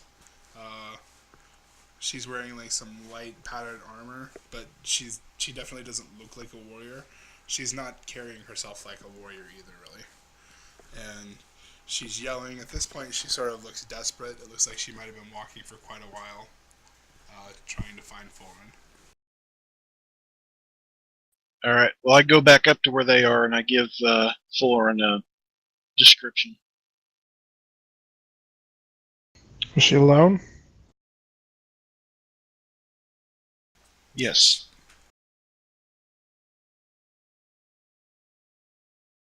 Someone you know, Fulren? Would it be somebody I know? Do I recognize her voice? No, you don't recognize her voice. She's definitely alone. She looks a little desperate. Why don't we go see what she wants? Weapon-wise, she just has like a traveler's staff with her, as far as you can tell.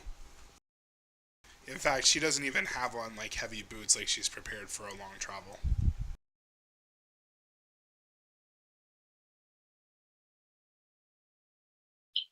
If you want to go meet this person, Florin, I will cover you from the brush. Well then, at least we have the numbers. Let's go see what she wants. Okay, I take my spot back up to where I can cover in my crossbow if I need to. All right, you guys get to within like 20 or 30 yards of her, and you can have like whatever advantageous type position you want. Harry's sort of behind you guys. He's been playing with some sticks and fighting swords with himself. He's basically doing two halves of a sword battle. He's being kind of loud though. Hey, I touch Harry on the shoulder. Harry, it's time to be quiet. We've got important things going on. Can you be quiet for me for a little while? What are we doing? Well, we're gonna go see who this person is. And if this person's bad and has friends and you're too loud, then they kill us. So be quiet. Oh, we're sneaking up on somebody. Great, I love sneaking. Shh. All right, so I will. I'll step out into the clear and identify myself. So, I am Florin Stonebeard, and who may you be? At first, she looks like really terrified, like maybe she's found the wrong person. And then she says, how do I know you're Florin?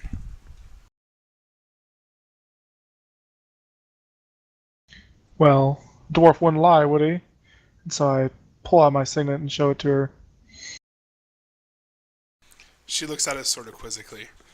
Just then, Harry, like, you notice that he's been sneaking around you guys to make a stealthy entrance. And he looks at her and then just like bursts forth, Torin, it's you! We found her! How did you guys do that? We found her. She looks kind of annoyed. She's like, oh, Harry, what are you doing with him? She looks at Florin. Why are you with this little vermin? I step out of the brush and laugh. He amuses me. We had a little inconvenience, shall we say, and he sort of tailed along with us. He looks at her. What's wrong, Torin? So I stole a few of your books and burned them. You make new books all the time. That's all you're ever doing is writing new books. Books make good fires. I needed books. She looks incredibly annoyed. Fine, we don't have time for this. Florin, I was told that I could trust you. Why did you come to this town? And how do I know I can trust you? And she says, I think you know my father, and he's missing.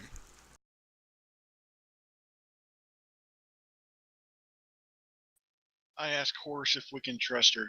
Horse, can we trust her? Oh my god, really? Based on horse. Alright, let me roll.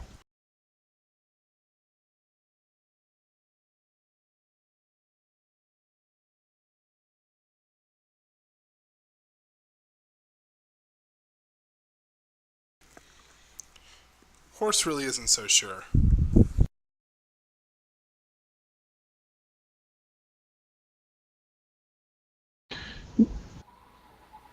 And who might your father be? The Paladin Borsk. She lying? Well, roll. It'll be insight, by the way, for those who are curious. A well-known name. Anyone could claim to be Borsk's daughter. Yay, mass insight roll.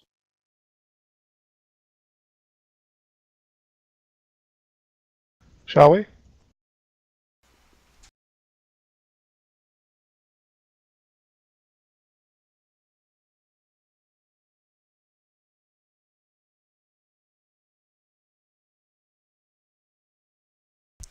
Yeah, Scott, judging by her reaction, it looks like she's completely scared. She doesn't really have anywhere else to go. It doesn't really seem like she'd have any reason to lie at this point. Plus, Harry comes up. She's totally Borsk's daughter! What is wrong with you guys? I mean, look at her! Yes, and those were totally good paladins that tried to kill us. In my defense, I said they were corrupt. It's a good thing you're not on trial, my friend. Master Fulren, did you happen to retrieve what we found out by the river? I believe it belongs to her.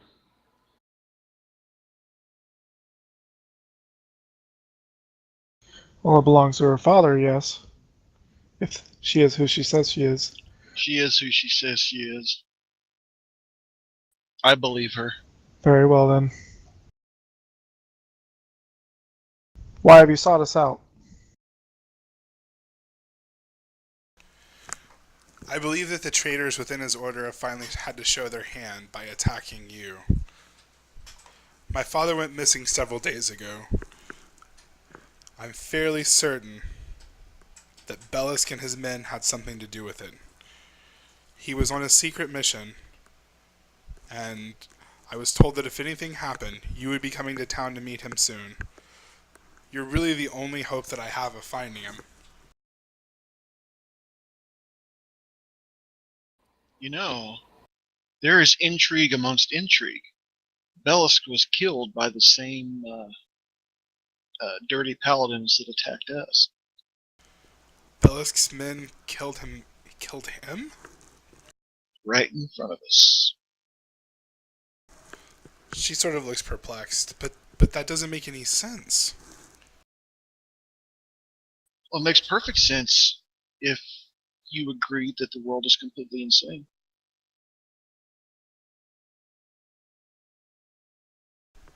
My father knew for a long time that his order was corrupt, and he believed that Bellisk himself had been the one who was selling out the order. But for his own men to kill him, I mean, there's no other clear leader besides him. I believe that those paladins were from a different organization. Someone was very careful to frame Bellisk, or to let Bellisk run amok and use him as a distraction. As for your father, we believe he is somewhere in the caves outside of town. However, none of us are talented in the ways of tracking them. Wait, you have an idea of where he is? Where is he? Tell me now, we've got to go find him. We only have his hammer and the desperate pleas of a lizardman. I believe he's in the marshes. You have his hammer? I don't believe you. I pull it out and show it to her somberly. She starts bursting out crying. There's no way he would ever abandon his hammer. He loved his hammer probably as much as he loves his own daughter.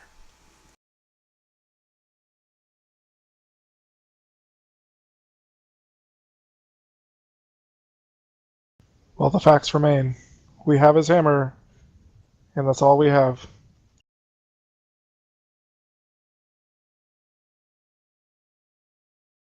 Do you know these caves in the marshes? I've never been there. I mean, I've only been out of Ironhurst a few times in my life. But I know where they are. I know someone who could help you find them, yes.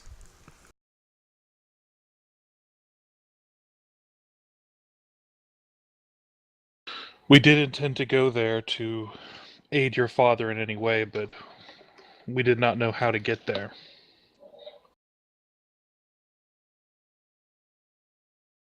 Who is this person that can aid us?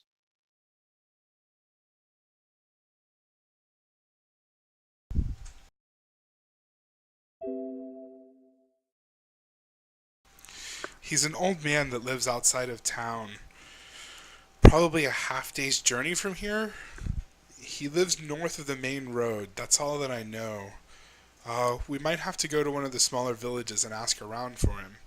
I know that he used to do some work with my father, though, so he should receive as well.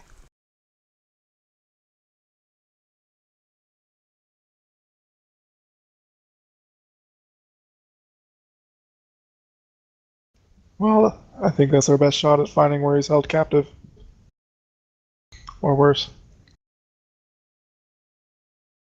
We should make haste then.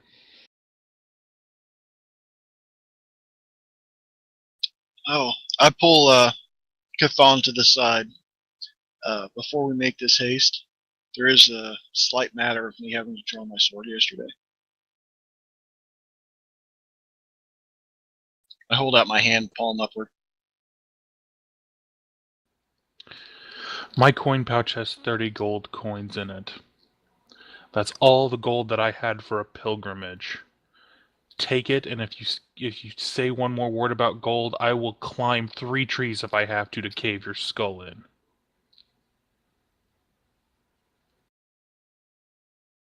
I take my 5 gold out of there and hand him back the pouch.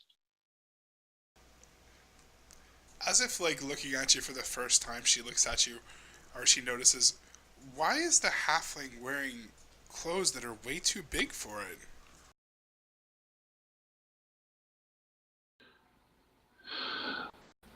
Your father's corrupt men struck me down, but the gods decided they were not finished with me yet. Until this morning, I was a human. She just scratches her head. That doesn't make any sense. Nor do the gods' action often do. Hey, I think this is where Harry should jump in and say, humans are just 2 halflings standing on top of each other. And the other one ran off. By the way, if you're accustomed to armor, my armor is obviously much too big for me. The weapons might suit you well if you intend to travel with us. Make use of them if you need them. Torin, it's obvious. He lost half of himself. A human is really just 2 halflings on top of each other. The other half is gone now. It's simple.